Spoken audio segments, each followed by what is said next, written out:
श्री राधे राधे। भक्तों, प्रभु ने अपने भक्तों को, संतों को जगत के कल्याण के लिए ही प्रकट किया है। और तुलसीदास जी ने तो मानस में लिखा है, जो जग जंगम तीर्थ राजू। ये तो तीर्थराज प्रयाग हैं जो महाराज गंगा यमुना सरस्वती के संगम पर हैं, और एक प्रयाग हैं जो जंगम है, अर्थात चलते फिरते हैं, वह है संतों का संग। अर्थात संत लोग कृपा करके विचरण करते हैं जगत के जीवों का उद्धार करने के लिए। एक भक्त थे महाराज जी के, स्वामी कार्तिकेय जी के, डॉक्टर श्री विश्वनाथ खन्ना जी। ऐसे महान उच्च कोटि के सिद्ध पुरुषों के लिए जाति का कोई महत्व नहीं होता। हर जाति और गैर, जिसका पता ही नहीं कोई जाति, ऐसे के भी भाव को देखकर कृपा करने को तैयार हो जाते हैं। हरदोई स्टेशन से 17 मील दूर एक गांव है, विलग्राम ऐसे नाम। हिंदी में विलग्राम बोलते हैं, वैसे विलग्राम संस्कृत में बोला जाता है। तो वहाँ जाने के लिए भक्त का भाव देख करके महाराज जी तैयार थे। और किशोरी जी श्री महाराज जी को विलग्राम विदा करने के लिए तिलोई हाउस से, जो कि लखनऊ में है, प्रातःकाल सिकंदर बाग पहुंच गए, क्योंकि किशोरी माता को मालूम हो गया था कि महाराज जी विलग्राम जाएंगे। उस समय भक्तों की बहुत भीड़ थी।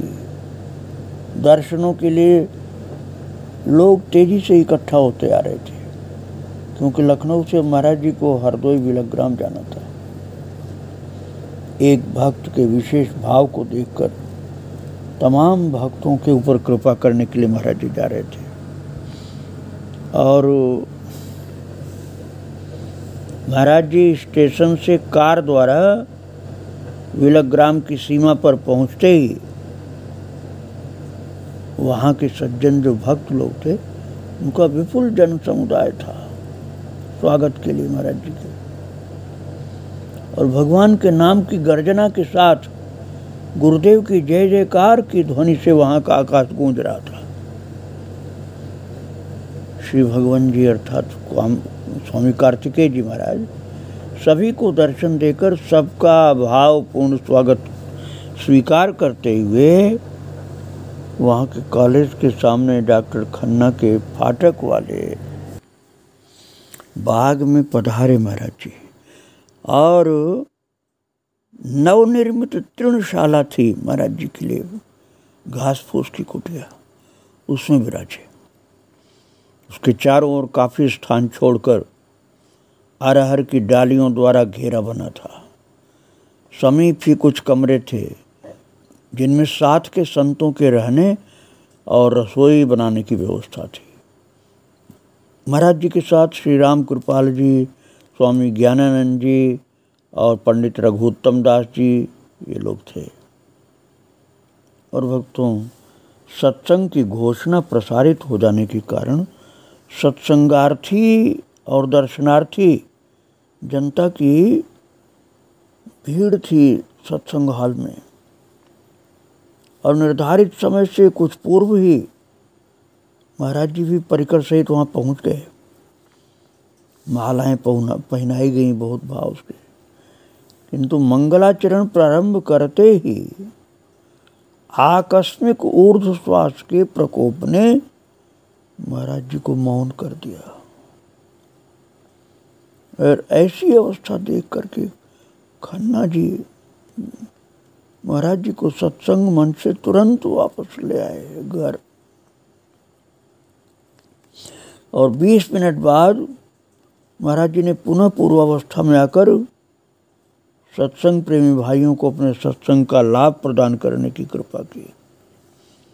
सत्संग से लौटने पर बच्चा बाबू के सानुरोध पूछने पर महाराज जी ने कहा, एक समय स्वच्छंद रूप से मैं गंधमादन पर्वत के विस्तृत समतल मैदान में गया था। भक्तों, में पुरानी घटना महाराज जी ने बताई। महाराज जी ने कहा, वहां पर उगी हुई घास मखमली गद्दों से सुकोमल एवं मनोहारिणी प्रतीत हो रही थी। विकसित पुष्पों की गंध मन में सहज मादकता प्रकट कर रही थी। देव गंधर्व सेवित वह स्थान मनुष्यों के लिए सर्वथा अगम्य है। हिमाच्छादित पर्वत और दुग्ध धारावत श्वेत निश्चित झरनों का दृश्य प्रभु पाद पद्मों की ओर चित्त को आकर्षित कर रहा था। अब आप देखो भक्तों, जो महान भक्त होते हैं प्रकृति के दृश्य भगवान की ओर उनको खींच ले जाते हैं। जैसे नारद जी का आपने मानस में पढ़ा है, निरखी शैल सरि विपिन विभागा भयो रमापति पद अनुरागा। बिल्कुल वही स्थिति थी स्वामी कार्तिकेय जी की। महाराज जी ने कहा, वो दृश्य मुझे भगवान की ओर खींच रहा था, इसलिए मैं वहीं सहज स्वभाव से बैठकर ध्यानस्थ हो गया। महाराज जी ने पुरानी बात अपनी बताई। महाराज स्वामी कार्तिकेय जी ने अपने खास सेवकों को ये बात सुनाई। महाराज जी को याद आई सब बातें पुरानी। उन्होंने कहा कि जब मैं वहाँ ध्यानस्थ हो गया तो कुछ देर पश्चात अप्सराओं से सेवित उर्वशी उस क्षेत्र में आ गई और स्वामी कार्तिकेय जी महाराज, जो बहुत निर्मल चित्त के थे, उन्होंने अपने सत्संगी प्रेमियों को बताया, महाराज शिष्यों को बताया कि मेरे दिव्य स्वरूप को एकांत में देखकर उर्वशी जो आई हुई थी उसके हृदय में भोग वासना की जागृति हो गई। इसलिए मेरा ध्यान भंग करने के लिए उसने परिकर सहित अपनी सारी कलाएं प्रदर्शित की।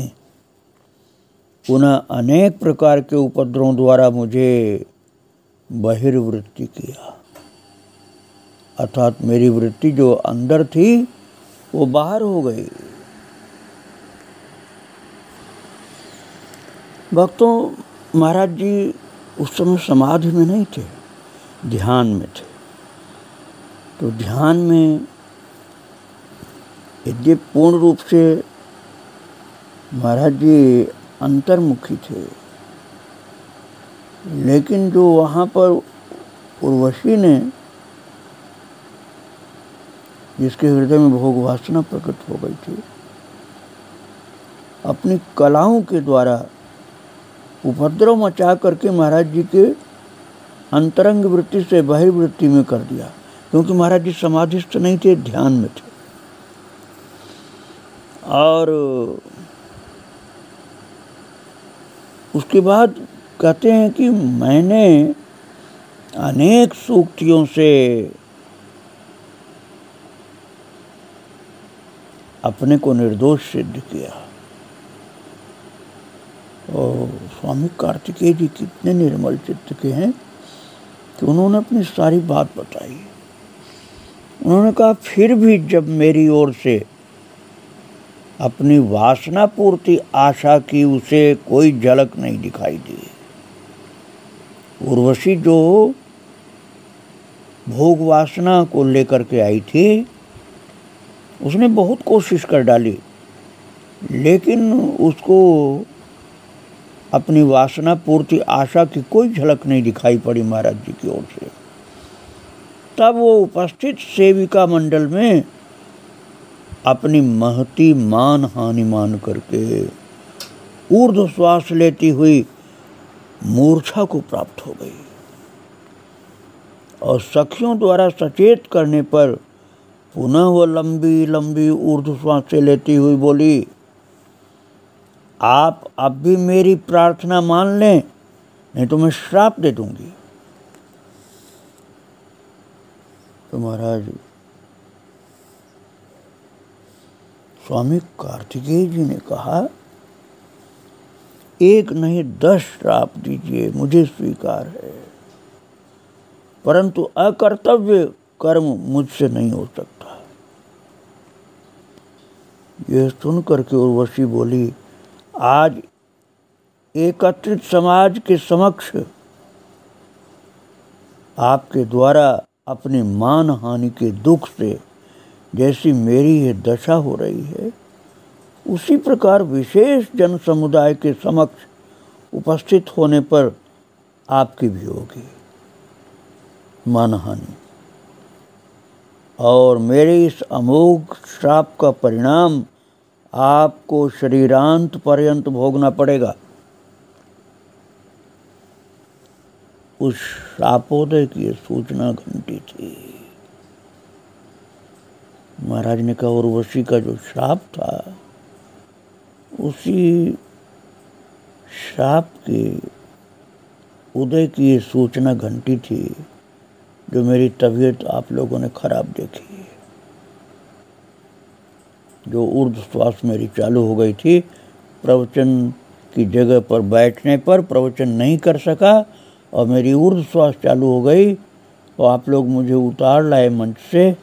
ये उसी उर्वशी के श्राप का परिणाम शुरू हुआ है, उसकी सूचना थी।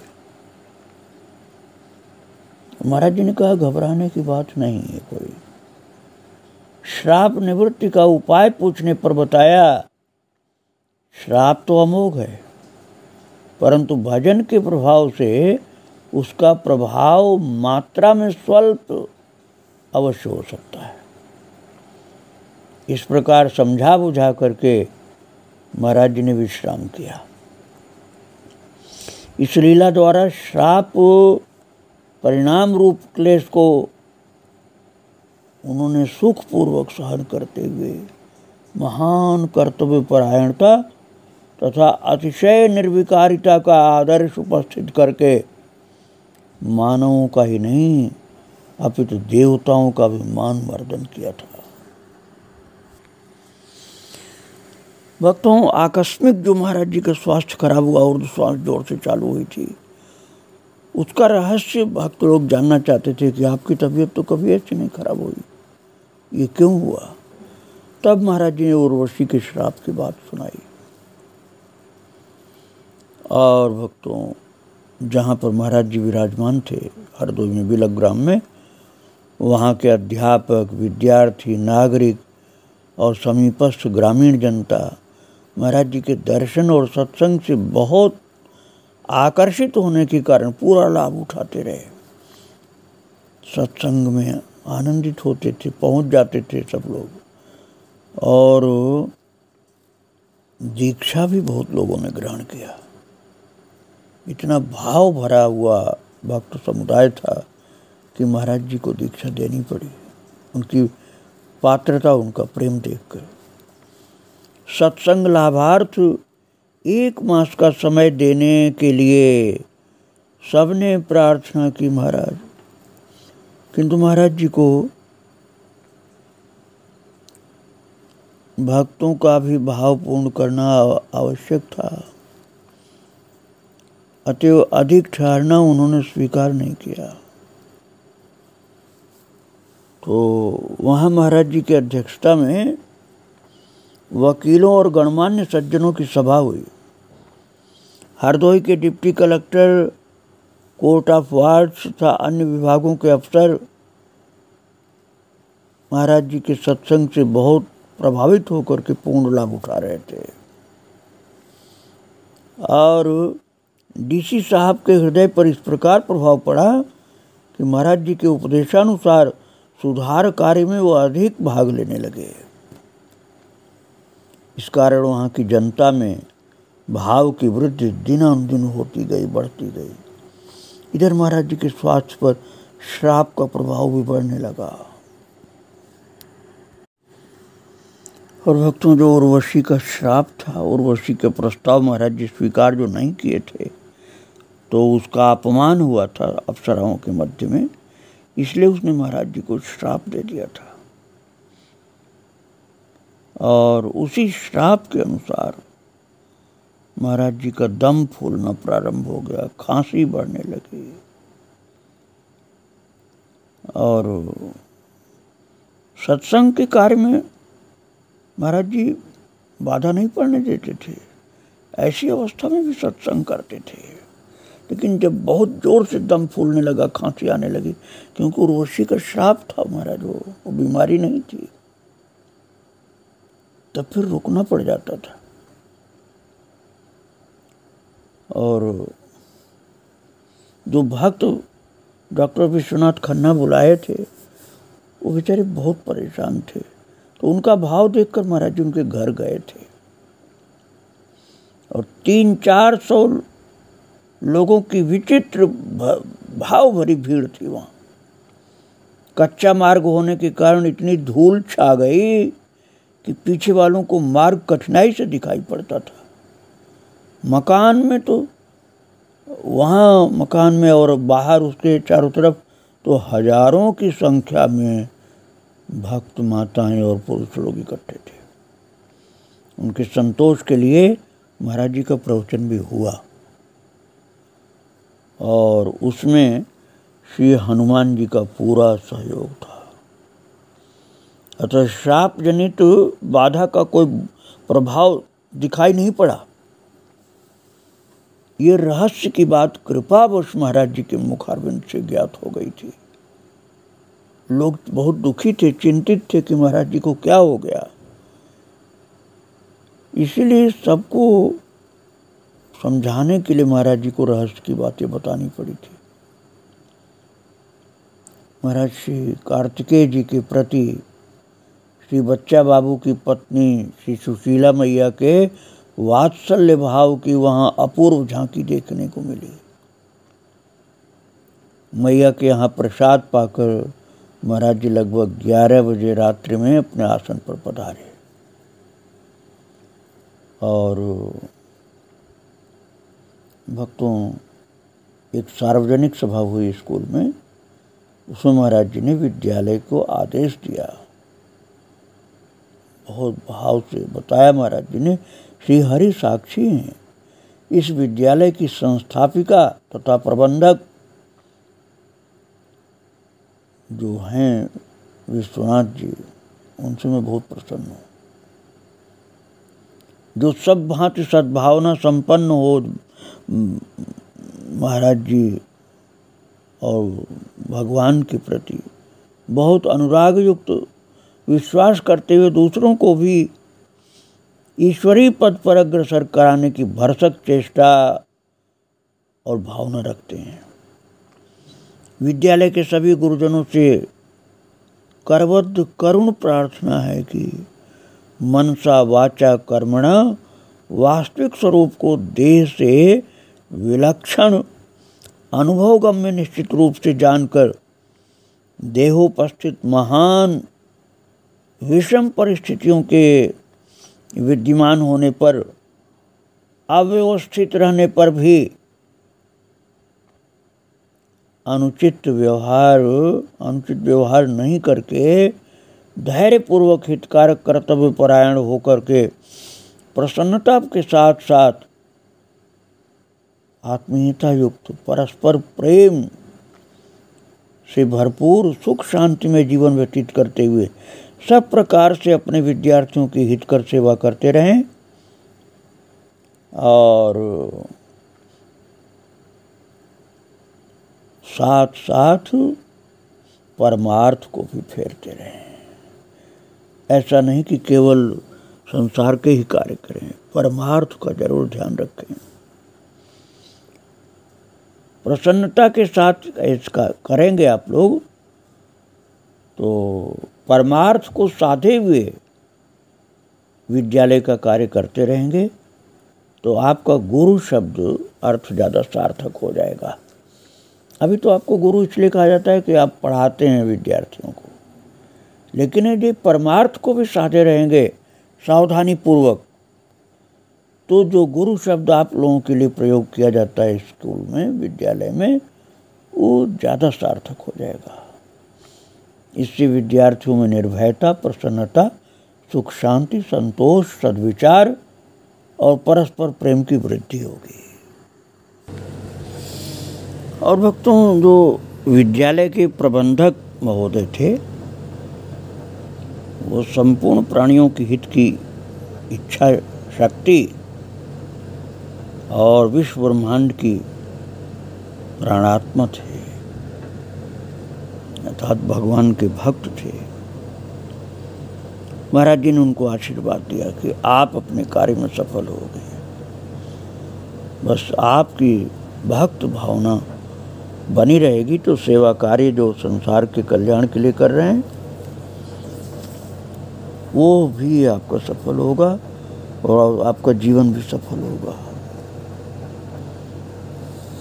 महाराज जी जहाँ बुलाए गए थे वहाँ के लोगों को बहुत बहुत भाव भरा उपदेश आदेश प्रदान किए और उस जगह से, जो बिलक ग्राम नाम की जगह थी, वहाँ से विदा होकर के महाराज जी सियालदह एक्सप्रेस द्वारा लखनऊ वापस पधारे। और चलते समय भक्तों की विरह अवस्था थी महाराज, देखने योग्य। बिलक ग्राम में लोग विलख रहे थे, बिल्कुल रो रहे थे। महाराज जी ने जैसे अपने संकेत भी कर दिया था भक्तों के लिए कि उर्वशी का श्राप उनके ऊपर चालू हो गया है।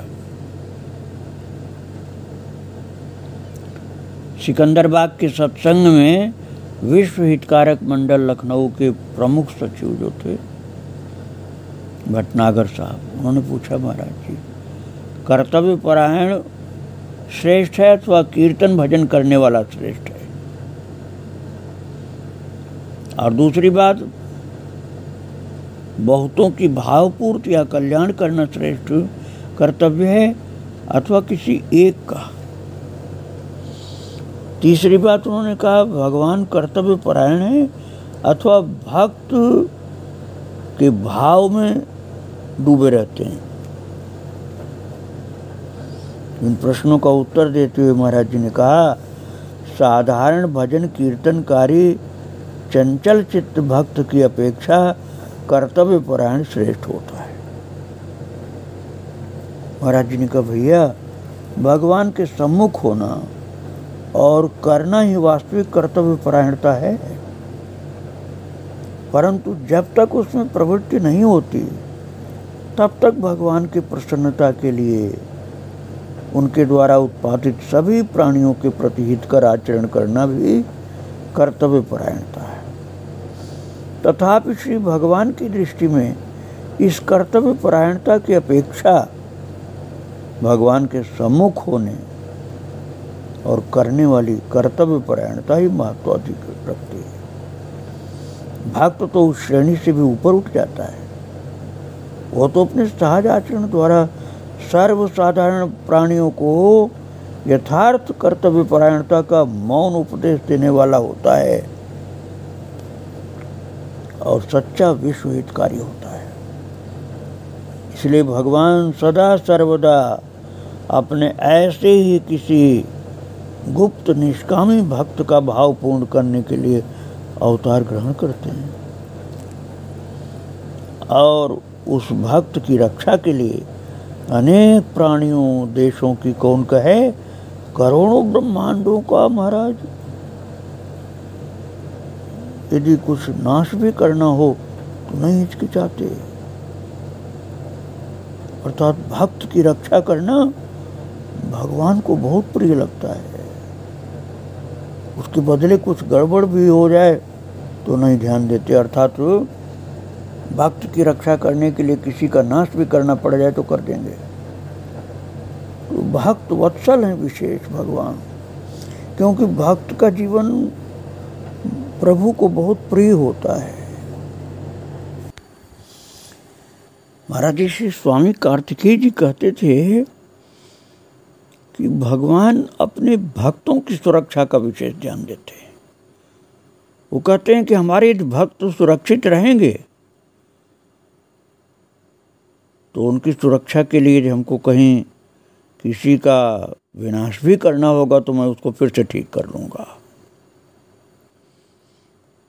इसलिए भक्तों के अतिरिक्त विशेष धर्म का पोषक कोई और नहीं होता है। सर्वसाधारण जीवों के कल्याण के लिए ऋषि मुनियों ने विभिन्न प्रकार के वेदोक्त सामान्य धर्मों का उपदेश दिया है। और महाराज कार्तिकेय जी ने कहा, भगवान को तो भक्ति ही प्रिय है।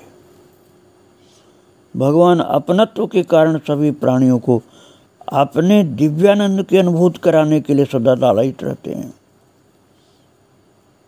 और उनकी इस भावना की पूर्ति भक्त ही करता है।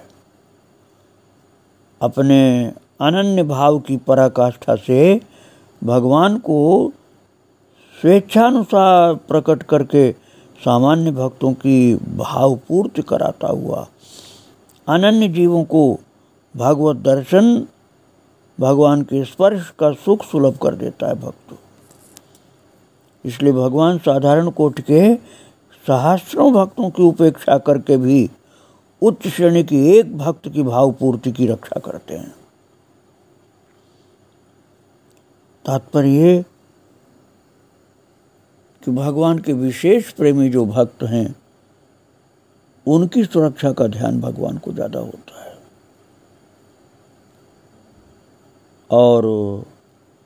और लोगों के ध्यान बाद में रखते हैं।